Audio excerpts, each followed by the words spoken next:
굉장히 경쾌한 노래로 그들이 이제 공연을 했는데, 이 저스틴 비버는 보니까 기타 하나 딱 들고 혼자서 이 어쿠스틱하게 어떤 그 노래를 이어가더라고요.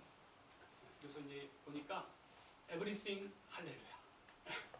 자신의 신앙 고백적인 어떤 내용을 담은 그러한 노래를 부른 걸 보게 되었어요. 그러면서 또 그 안에 가사에 보면 It's the World Cup. 할렐루야. 월드컵 안에서도 하나님을 찬양할 수 있는 그런 사람들이 함께 일어나기를 소망하는 마음으로 노래하는 모습을 보았습니다. 이 월드컵이라고 하는 스포츠를 통해서 모두가 다 하나 되는 그 마음, 그렇죠? 나라와 나라가 다르고 인종과 인종이 다르고 그리고 성격과 성격이 다른 모든 사람들이 함께 모여서 하나 된다는 거 쉽지가 않아요. 하지만 이 스포츠라고 하는 그런 매개체를 통해서 그 시간이나마 우리가 화합을 도모하고 하나됨을 힘써 지키자라고 하는 그런 그 행사 내지는 스포츠가 월드컵이지 않았는가 생각을 합니다. 그런 바람과는 달리 이번 월드컵 안에서 여러 가지 이슈가 있었어요. 예를 들어서 뭐 이란 대표팀이 또 본의 아니게 미국과 전쟁하는 바람에 뭐 억울한 일을 당하기도 하고 비자가 늦게 나온다거나 아니면 훈련을 못하게 한다거나 불합리한 일들이 일어나기도 했습니다. 그리고 마지막 결승전에서 그러니까 아르헨티나와 스페인 경기가 끝나고 나서 어떤 일이 있었냐면 거의 난투가 일어났어요. 그렇잖아요. 스페인이 이겼는데 뭐 상대국에서 그냥 아름답게 뭐 그렇게 박수 쳐주고 축하해주면 되는데 뒤끝이 남아서 거의 난투까지 가는 장면까지 보게 되었습니다. 제가 그 장면을 보면서 그런 생각이 들었어요. 세상은 그렇구나. 하나 되기를 원하고 또 그렇게 화합하기 원하지만 현실은 그렇지 않는 것이 우리가 살고 있는 현실의 모습이에요. 교회도 저는 그렇다라고 생각을 합니다. 교회가 어떤 것입니까? 하나님의 사랑이 충만하고 서로 우리가 축복하고 서로 격려하고 서로를 위해서 우리가 서로 기도할 수 있는 그런 아름다운 믿음의 공동체를 희망하고 소망하지만 하지만 실상 그렇지 않는 교회의 모습들을 또 우리 안에도 마찬가지 그런 일들을 가끔씩 겪게 됩니다. 그러면서 우리가 생각이 왜 그럴까? 왜 그럴까? 그런 의구심이 갖게 되죠. 이처럼 서로 다른 생각 또 다른 우리가 인해서 우리의 수많은 갈등 속에 살아가는 우리의 모습을 보게 되죠. 이 땅의 교회도 별반 다를 바 없다라는 것 또한 우리는 보게 됩니다. 자, 근데 보세요. 이럴 때 우리 안에 가장 고통스러운 게 뭔지 아세요? 가장 고통스러운 거. 다른 사람의 다름을 인정하고 그 사람을 내가 마음에 품어야 된다는 거예요. 예수의 사랑. 우리는 숱한 하나님의 말씀을 듣고 우리의 신앙생활을 해오면서 늘 하나님께서 우리의 마음 가운데 도전하는 게 뭐예요? 그리스도의 사랑으로 사랑해라. 그렇죠. 격려해라. 위로해라. 축복해줘라. 그런데 현실적으로 정말 부담스럽고 고통스러워요. 특히나 상대가 나를 멸시하거나 상대가 나에 대해서 안 좋은 어떤 일이 있었을 때는 그 사람을 우리가 사랑한다는 건 정말 쉽지 않아요. 그럼에도 불구하고 그토록 부담스럽고 거부하고 싶은 사람에 대하여 하나님께서는 우리에게 굳이 그 사람을 사랑하라는 거예요. 우리 안에 언제부터 이런 생각이 자리 잡고 있습니다. 아이고, 뭐 다른 사람 신경 쓸 필요 없이 그냥 나 혼자 신앙생활 잘하면 되지. 그렇죠? 나 혼자 그냥 믿음생활 잘하고 나 혼자 뭐 잘 살면 되지. 나 혼자 예수 믿고 잘 살면 되고 복 받으면 되고 기도하고 응답 받으면 되는 거고 하나님으로부터 위로 받으면 되는 거고 나 혼자 잘하면 되지 라는 생각을 가지고 살아가요. 틀린 말은 아니죠. 이러한 생각의 바탕에는 지극히 내 자신의 개인 구원에만 집중되어 있기 때문에 그렇습니다. 특히나 요즘 현대인들이 더 그렇다라고 해요. 갈수록 교회 안에서도 다른 사람에 대해서 터치받는 걸 좋아하지 않습니다. 자기를 오픈하고 공개하는 건 좋아하지 않아요. 굉장히 부담스러워요. 왜요? 다른 사람이 나에 대해서 내가 다른 사람에 대해서 신경 쓰고 관심 받는 거 원치 않아요. 그게 요즘 세대, 요즘 우리가 살고 있는 모습들의 세태입니다. 모습인 거죠. 우리가 정말 불필요하다고 생각하지만 여러분 교회는 어떤 곳이어야 되죠? 다른 사람에 대해서 때로는 과분하게, 때로는 불필요하게 사랑과 관심을 베풀어야 돼요. 왜 그래야 되나? 왜 그래야 되나? 한번 생각해 보세요. 왜 그래야 되죠? 성경은요, 우리에게 지극히 개인 구원에만 제한하고 있지 않아요. 무슨 말씀이냐면 하나님께서 우리로 하여금 교회라고 하는 이곳을 통하여서 공동체적 구원을 이루어가는 하나님의 믿음의 통로이기 때문에 그래요. 나 혼자 예수 믿고 잘 살면 되지가 아니라 우리가 함께 더불어 있는 모든 자들이 함께 더불어 하나님의 구원 역사를 이루어가는 거예요. 오늘 본문이 바로 이 부분을 우리에게 이야기합니다. 우리가 지난 시간에 에베소 2장 1절로 10절까지의 말씀을 보았습니다. 기억나십니까? 기억나시죠? 개인의 영적 구원이, 다시 말해 하나님께서 우리로 하여금 하나님의 놀라운 걸작품이다라고 우리를 지칭해 주셨어요. 하나님의 놀라운 걸작품. 그 어떤 사람과도 비교할 수 없는 하나님의 위대한 창조물이라는 거죠. 그렇죠? 그래서 비교 의식 갖지 말자라고 말씀드렸어요. 하나님의 위대한 걸작품이 어떻게 탄생합니까? 우리가 가지고 있는 죄로 말미암아 진노받아 하나님의 진노로 말미암아 저주받아 죽을 수밖에 없는 이 인간이 어떻게 예수 그리스도의 피로 말미암아 예수 그리스도의 십자가 사건으로 말미암아 우리가 하나님의 은혜로 선물로 구원을 거저받은 존재가 되었다는 사실이죠. 그것으로 말미암아 우리가 하나님의 놀라운 걸작품이다라는 거예요. 그게 지난 시간에 보았던 에베소 2장 1절로 10절까지의 말씀인 거죠. 자, 그런데 보세요. 오늘 본문의 말씀 보시면 이 개인 구원에 이어서 공동체의 구원의 관계로 우리를 확장시켜 설명합니다.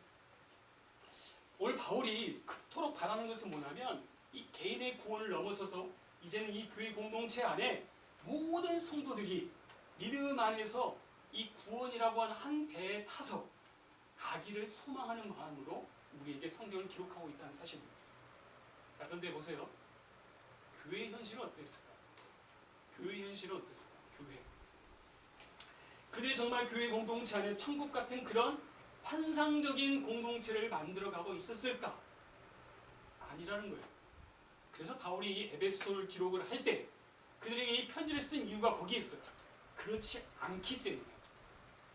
오늘 11절과 12절 말씀 다 같이 한번 읽도록 합시다. 11절과 12절입니다. 시작. 그러므로 생각하라. 너희는 그때 육체로는 이방인이요 손으로 육체에 행한 할례를 받은 무리라. 칭하는 자들로부터 할례를 받지 않은 무리라. 칭함을 받는 자들이라. 그때 너희는 그리스도 밖에 있었고 이스라엘 나라 밖의 사람이라. 약속의 언약들에 대하여는 외일이요 세상에서 소망이 없고 하나님도 없는 자이더니. 아멘. 이 에베소 교회 안에 어떤 어려움이 지금 발생하고 있는가? 유대 그리스도인들 중에서 자신의 유대적 신분으로 인해서 그 안에 어떤 마음이 있었냐면 자부심이 아주 강했어요. 민족적 우월감이 강했습니다. 내가 유대인이라고 하는 그 하나. 근데 문제는 유대인인데 그 사람이 예수를 믿었어요. 그렇다면 예수를 믿었으면 자신의 옛 신분과 그러한 자신의 자랑거리를 더 이상 삼지 않아야 되잖아요. 근데 여전히 그들 안에 내가 유대인이었다라고 하는 예수를 믿었음에도 불구하고 여전히 그 안에 그게 자랑거리로 그들 가운데 나타나고 있다는 사실이에요. 문제는 그 안에 유대 그리스도인들만 있느냐? 아니죠. 여기 당시 에베소 교회는 이방인 그리스도인들이 대부분이었어요. 대부분. 그 분위기를 한번 생각해 봐요. 여기 우리 더사랑 교회가 있지만 여기 다 한국 사람들이잖아요. 예를 들어서 여기 독일 사람들이 몇 명 다 들어왔다고 생각해 봐요. 예. 근데 우리가 한국 사람으로서 우리가 막 한국 사람은 탁월해 우월해 요즘 한국이 잘 나간다 하지만 막 독일 사람들 앞에서 그렇게 이야기를 해봐요. 기분 나쁠 수 있잖아요. 그렇죠? 이 자존심의 문제가 일어날 수 있다는 거죠. 근데 이제 문제는 이 유대 그리스도인들이 이걸 너무 강하게 드러내는 거예요. 내가 잘났다. 나만 잘났다라는 거예요. 결국 그 안에 이 교회 안에 심각한 문제가 대립하게 됩니다. 유대 그리스도인들과 이방인 그리스도인들 간의 그러한 관계의 문제. 먼저 이 유대 그리스도인들이 어떤 모습들이 있는지 한번 보도록 합시다. 11절 말씀 보면 이렇게 말씀을 하죠. 손으로 육체에 행한 할례를 받은 무리라 칭하는 자들로부터 어떤 자들이요? 유대 그리스도인들인데 이들이 뭐라고 표현합니까? 손으로 육체에 행한 할례를 받은 무리들. 바울이 이들 향하여서 비꼬는 그런 말투죠.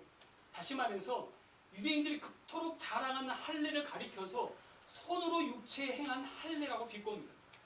다시 말해서 그 몸에 새긴 물리적 흔적 하나 때문에 그걸 가지고 타인을 차별하고 정죄하고 종교적 자만심으로 가득 차 있는 그러한 무리들.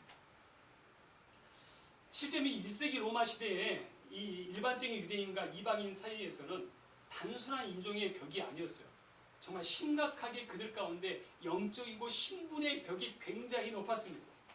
그래서 그들 가운데 이방인을 향해서 뭐라고 표현하냐면 무할례자라고 부르면서 당시 이방인들을 뭐라고 표현하면 지옥의 땔감이다 표현해요. 지옥의 땔감. 다시 말해서 하나님으로부터 저주받아 죽을 존재들 이라고 생각을 했어요. 누가 누구에게? 유대인들이 이방인들에게. 근데 문제는 그게 교회 안에도 그런 사상이 가득 차 있다는 거예요. 이들의 그 차별적 그 환경과 문제가 얼마나 심각했냐. 아까도 말씀드렸지만 에베소 교회 성도들이 대부분 어떤 사람들이라고요? 유대인? 이방인? 이방인들이었어요. 그들은 예수 그리스도를 믿고 교회를 들어왔어요. 어렵게 예수를 믿었습니다. 하지만 당시 유대 그리스도인들로부터 어떤 대접을 받아요? 너희는 원래 할례 받지 못한 그냥 열등한 존재들이었어. 라는 취급을 받는 거예요.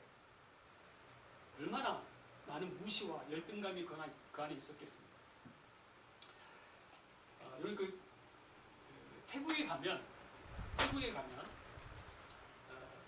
크게 그 인종 구분도 그렇지만 태국 사람들 중에 콘타이라고 부르는 본토 태국 사람들이 있어요. 그리고 그 외에 본토 태국 사람 말고 소수민족이라고 하는 여러 소수민족들이 있습니다. 근데 참 재밌는 것은 뭐냐면 이들 사이에 보이지 않는 계층이 있어요. 나뉘어져요. 예를 들어서 어느 조직에 들어가잖아요. 그러면 이 콘타이가 있는 곳에는 소수민족 사람들이 함께 범접하지는 못해요. 왜냐하면 그들 안에 열등감이 있어요. 그래서 그들 안에 보이지 않는 신분의 격차가 있어요. 심지어 교회에서도 마찬가지예요. 교회에서도 실제로 제가 그런 장면을 많이 목격했는데 보면은 소수민족들이 모이는 교회에 콘타이, 다시 말해서 태국 도시 사람들이 그 교회에 가서 함께 하잖아요. 그러면 신박하게도 무리가 나뉘어져요. 자연스럽게. 누가 일부러 구분하지도 않았어요. 태생적으로 이 소수민족들은 자신들이 가지고 있는 열등감이 있어요. 그것 때문에 그 안에 섞이기가 쉽지가 않아요. 함께하기가 쉽지가 않습니다. 이런 태생적 열등감을 가지고 있었던 마치 그 태국 사람들처럼 당시 이방인 그리스도인들에게는 같은 교회 공간에 있었지만은 자신의 그 태생적인 그 열등감 때문에 그들이 함께하기가 쉽지 않았던 그 모습을 보고 있다는 거죠.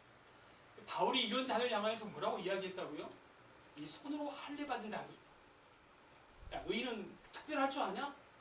결국 너희가 손으로 할례 받았잖아. 너희가 스스로 몸에 흔적을 내서 너희가 할례 받은 거 아니야? 바울이 이들 향해서 이야기하는 거예요. 그게 뭐가 자랑거리냐? 너희가 그게 뭐가 내세울 만한 그런 자랑거리든 라고 이야기를 해요. 제가 한국에서 이제 사역을 할 때 한 번에 청소년부 사역을 했습니다. 청소년부 사역을 하는데 학생들 중에 가장 상대하기가 힘든 학생들이 어떤 학생일까요? 여러분들 한번 생각해봐요. 내가 사역자야. 어떤 학생들이 가장 상대하기가 힘들까? 교회 안에 불량 청소년? 아니면 뭐 어떤 뺀질뺀질한 그런 청소년? 어떤 부류일 것 같아요? 어떤 부류? 여러분들 다 모범생이죠? 여러분 다 뭐 청소년기는 방황 없이 잘 거쳐왔기 때문에 공감이 안 될 수도 있어요. 제가 사역을 하면서 가장 상대하기가 어려웠던 학생들이 중직자 자녀들이었어요. 중직자 자녀. 무슨 말이에요? 담임 목사님, 뭐 장로님, 뭐 권사님, 뭐 이런 자녀들 있잖아. 속된 말로 부모 백 믿고 자기 마음대로 해요. 실제 제가 청소년부 하는데 토요일날 성경 공부를 하고 있었어요. 제가 한번 말씀드린 적도 있는 것 같은데 성경 공부를 하는데 그 뒤에서 가장 말 안 듣는 학생이 담임 목사님 아들이었어요.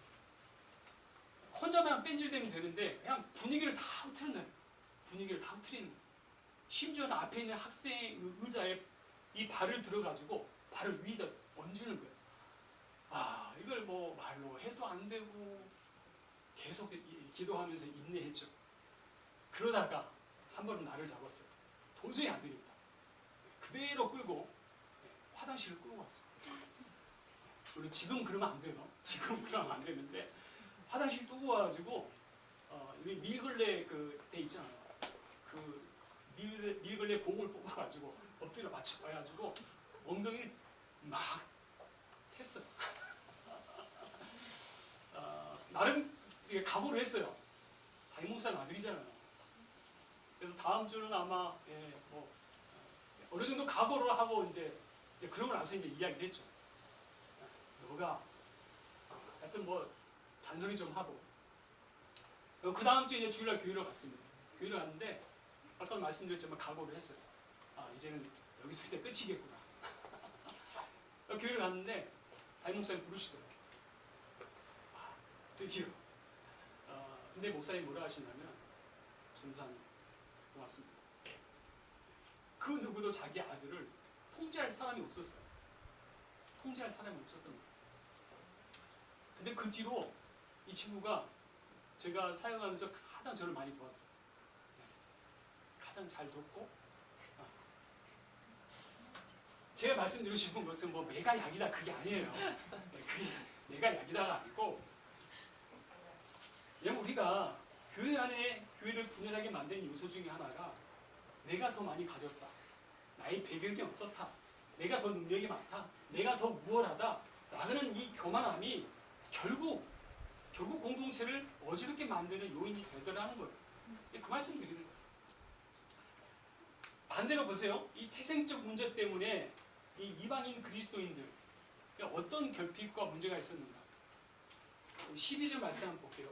12절 말씀 다 같이 한번 읽겠습니다. 시작. 그때 너희는 그리스도 밖에 있었고 이스라엘 나라 밖의 사람이라 약속의 언약들에 대하여는 외인이요 세상에서 소망이 없고 하나님도 없는 자이더니. 아멘. 바울이 지금 이 이방인들을 향하여서 그 이야기를 합니다. 이들이 지금 5가지 결핍이 있어요. 뭐냐면 첫 번째가 뭐예요? 내가 그리스도 밖에 있었다. 그리스도 밖에 있었다. 다시 말해서 너희는 예수와 아무런 관계가 없는 사람들이야. 두 번째는 뭡니까? 이스라엘 나라 밖에 있던 사람들이다. 하나님의 성민이 될 수 없던 사람들이야. 너는 하나님의 택한 백성이 아니야. 세 번째가 뭡니까? 약속의 언약들에 대하여 외인이라. 다시 말해서 아브라함의 하나님, 이삭의 하나님 같이 약속의 그 선조의 반열에 너희가 들지 못하는 사람들이야 라고 이야기해요. 네 번째가 뭐죠? 세상에서 소망이 없던 자들이라. 너희가 어떤 희망도 없는 존재들이야. 너 희망이 없어. 너 그냥 그렇게 살아야 돼. 태생적으로 그런 존재들이야. 다섯 번째가 뭐죠? 하나님도 없는 자다. 하나님과의 관계가 끊어지 마치 영적인 고아와 같은 존재가 바로 너희들이었어 라고 하는 바울이 그 이야기를 합니다. 이 하나님도 없는 자다라는 이 말의 그 원어의 뜻을 보면 말 그대로 무신론자를 의미해요. 무신론자. 영적 아버지를 잃어버려서 갈 길을 모르는 고아와 같이 살던 사람들이다 라고 하는 것을 이야기하고 있어요. 한번 보세요. 이들이 이렇게 비참한 존재들인데 굳이 바울이 왜 이방인 그리스도인들에게 이렇게 가혹할 만큼 현실을 직시하게 만드는 말들을 해낼까? 바울이 티라서? 네? 네가 원래 그런 사람이야. 왜 이 말을 할까요? 굳이. 다시 말씀드리지만 이방인 그리스도인들, 이전에 이들이 어떤 사람들이었는가를 다시 한번 생각해 볼 필요가 있어요. 당시 에베소를 비롯해서 헬라, 로마 시대에는 이방인들이 그 전에 섬겼던 신들이 무엇이죠? 수많은 신들이 있었어요. 우리가 계속해서 살펴보았지만 이들에게는 엄청난 신전이 있고 많은 우상들이 있었습니다. 가지고 다닙니다. 신을 가지고 다녀요. 그렇죠? 수많은 신들이 있었어요. 그렇게 그들이 섬겼던 신들이 많았던 자들이에요. 근데 정작 그 안에 역설적이게도 참되신 하나님과 그 안에 예수 그리스도는 없었어요.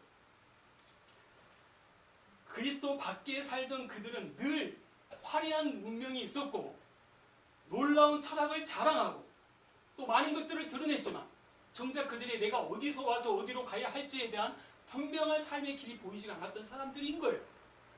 바울이 지금 이 이야기하는 것은 너희가 원래 그런 사람들이었어 라는 것을 이야기하는 거예요.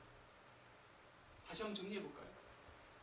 바울이 지금 왜 이 이야기를 하는 거예요? 왜 이 이야기를 할까? 여러분 어릴 때 싸움을 하면 아이들 싸움을 하잖아요. 그러면 어른들이 지나가다가 두 녀석을 부릅니다. 너 이리 와. 이리 와. 그러면 어떻게 하죠? 한 녀석에 대해서는 너 보니까 넌 이런 거 잘못했어. 그렇죠? 그리고 또 이 녀석에 대해서도 내가 가만히 보니까 너 이거 잘못했어. 네. 둘이 똑같아. 네. 둘 다 잘난 거 없어. 자, 둘이 화해해. 용서해. 그럼 어떻게 하죠? 아이들은? 억지로 그냥 악수해요. 근데 보세요. 그렇게 화해를 하는 것 같지만 감정까지 자리 잡아줍니까? 감정이 처리가 돼요? 감정 처리는 되지 않아요. 지금 바울이 지금 보세요. 유대인 성도들과 이방인 성도들의 너희들의 문제가 뭔지 알아? 이런 너희의 실존이 이런 거야. 유대인 그리스도인들의 너희들의 실존은 이렇고 이방인 그리스도인의 너희들의 실존은 이런 사람들이었어. 지금 그걸 이야기해요. 이런 분위기에서 너희가 하나 될 수 있겠냐? 라는 걸 이야기해요. 무슨 말씀 이해되세요? 여러분 한국에서 예를 들어서 한국 교회에서는 교회 안에 문제가 발생을 해요. 성도들 간의 다툼이 일어났다거나 아니면 교회 간의 분쟁이 일어나기도 해요.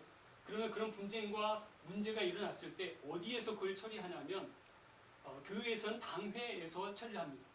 장로님들이 모여가지고 회의를 해요. 어떻게 처리할까? 어느 정도 중재를 합니다. 교회에서 문제가 해결이 안 돼요. 그러면 어떻게 하냐면 교회 상회 기관이 있어요. 그럼 노회에서 목사님들 오셔가지고 그 문제에 대해서 다시 한번 논의하고 중재를 합니다. 자, 이렇게 해서 우리가 해결합시다. 중재를 해요. 자, 근데 문제는 보세요. 겉으로는 문제가 해결되는 것 같아요. 하지만 교회가 한번 문제가 생기고 아픔이 일어나잖아요. 그러면 이 감정의 골은 쉽게 아물지가 않아요. 그래서 안타깝게도 한번 교회가 어려움을 겪으면 그 어려움을 겪었던 교회는 계속 그 일이 자주 반복해요. 왜 그렇습니까? 그러니까 감정의 문제가 해결되지 않는 거예요.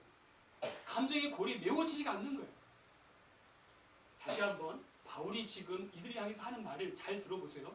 바울이 지금 이방인 그리스도인들과 유대 그리스도인들 간에 그러한 감정의 골이 깊어진 상태를 보았어요. 그래서 지금 바울이 이야기하는 것은 야, 너희들 뭐가 잘났는가 잘 생각해봐. 유대 그리스도인들 네가 잘났어. 얼마나 잘났어. 이방인 그리스도인들 너희는 얼마나 이전에 예수 믿기 전에 어떻게 살았는지 다시 한번 생각해봐. 지금 그 이야기 하는 거예요. 자, 그런데 이런 교회를 어떻게 하면 회복할 수 있는 길이 어디 있어요? 어떻게 회복할 수 있어요? 그게 뭡니까? 그래서 오늘 13절 말씀을 이야기합니다.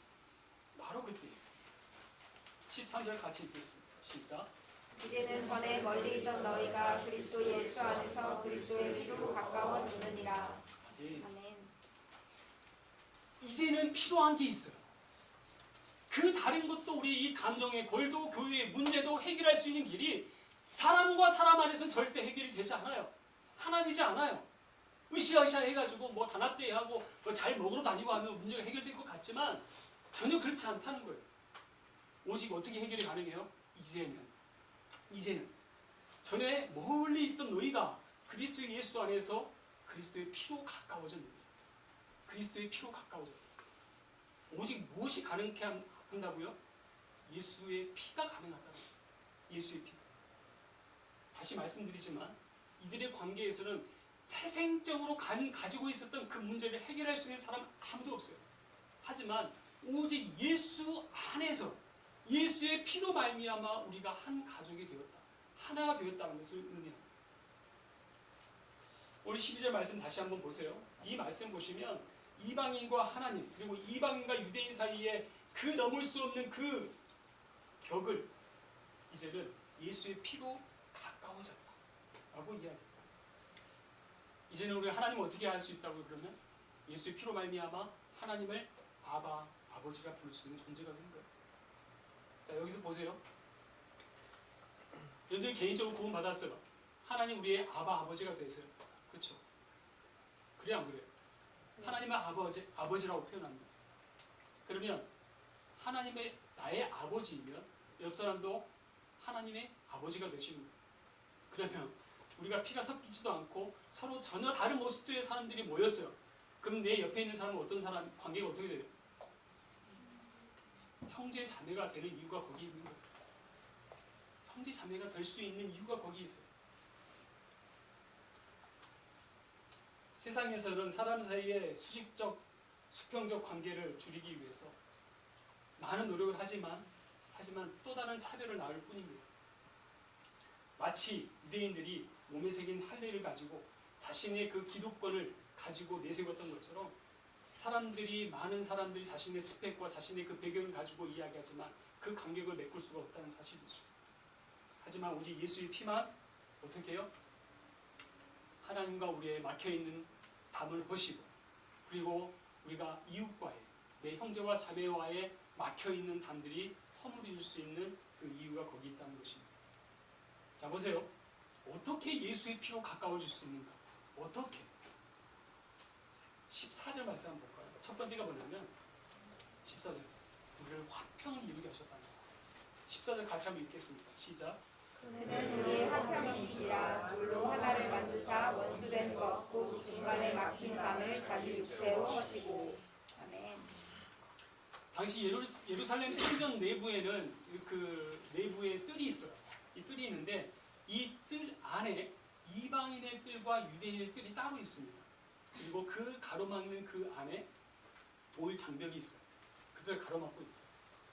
그리고 거기에 뭐라고 쓰여 있냐면 헬라어로 너희 이방인들 중에 행여나 이 돌담을 넣는 순간 너희 다 죽을 수 있어요. 실제 여기 써 있는 기록이에요. 다시 말해서 너희 돌담 넘는 순간 너희 죽을 수 있으니까 이 담 넘지 마 라는 거예요. 이 장벽이 있었던 거예요. 근데 보세요. 그는 우리의 화평이신지라 둘로 하나를 만드사 원수된 것 곧 한가운데 막힌 담을 허시고. 이방인과 유대인들 사이에 막혀있던 그 담을 누가 오신 거예요? 예수 그리스도께서. 그로 말미암아 우리 안에 화평을 주셨다라는 것을 우리에게 말씀합니다. 두 번째 보실까요? 16절 말씀 같이 읽습니다. 시작. 또 십자가로 이 둘을 한 몸으로 하나님과 화목하게 하려 하시며 원수된 것을 십자가로 소멸하시고. 아멘. 첫 번째는 아까 말씀드린 것처럼 우리를 화평을 이루셨다라고 했다면 두 번째는 우리가 하나님께서 우리로 하여금 화목하게 하셨다. 이 화목해야 된다는 것은 회복을 의미합니다. 어떤 회복이죠? 인간과 하나님과의 그 관계가 회복되는 것을 의미하는 거예요. 뿐만 아닌 이건 동시다발적이에요. 뿐만 아닌 사람과 사람과의 관계가 같이 회복되는 거예요. 화목하게 되는 거예요. 그래서 교회에서 내가 예수를 잘 믿는다, 내 믿음이 좋다라고 했는데 내가 다른 사람 관계가 잘 되지 않아, 쉽지 않아, 문제가 많아, 내가 용서가 안 돼, 용납도 안 돼. 이건 문제가 있는 거예요. 다시 한번 우리가 내 믿음을 점검하실 때 내가 하나님과 온전한 관계가 온전한가? 여러분 수평적 관계를 확인해 보세요. 내가 이웃을 사랑하는가? 내 교회 안의 공동체에 혹시나 내 마음 가운데 미움과 증오로 싹트고 있는 모습이 있지 않는가? 확인해 보셔야 돼요. 세 번째 봅시다. 16절입니다. 시작.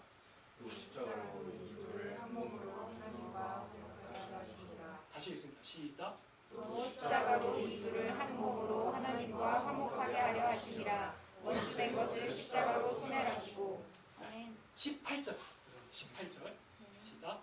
이는 그로 말미암아 우리들이 한 성령 안에서 아버지께 나아감을 얻게 하려 하심이라. 세 번째가 아버지께 나아감을 허락해 주셨다는 거예요. 무엇으로? 예수의 피로. 예수의 피로 이게 가능하니까. 왜 구약에서는 왜 하나님께 나아갈 수 있는 통로가 성막이라고 하잖아요. 그렇죠? 오직 대제사장만이 그곳에 나아갈 수가 있어요. 일반 사람들은 갈 수 없습니다. 그렇죠? 하나님의 이끄심을 받는 자.